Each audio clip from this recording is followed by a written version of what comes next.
Saudara Lun, Kepala Dinas Pendidikan Aceh, Rahmat Fitri, memantau sejumlah sekolah di Banda Aceh dan Aceh Besar pada hari pertama masuk sekolah.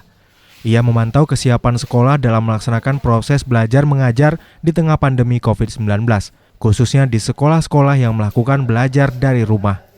Rahmat mengatakan setiap hari para guru datang ke sekolah dan mengajar untuk anak didiknya secara daring dari sekolah. Banda Aceh belum bisa melaksanakan pembelajaran tatap muka,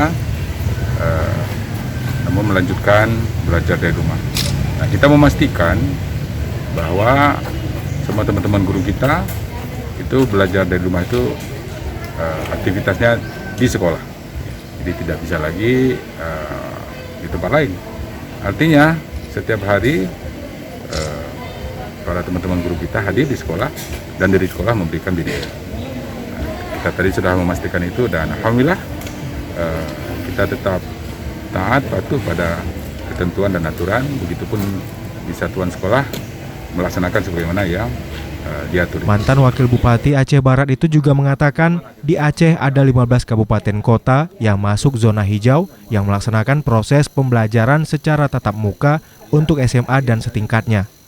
Sementara 8 kabupaten kota lainnya yang berstatus zona kuning masih memberlakukan proses pembelajaran secara daring atau belajar dari rumah.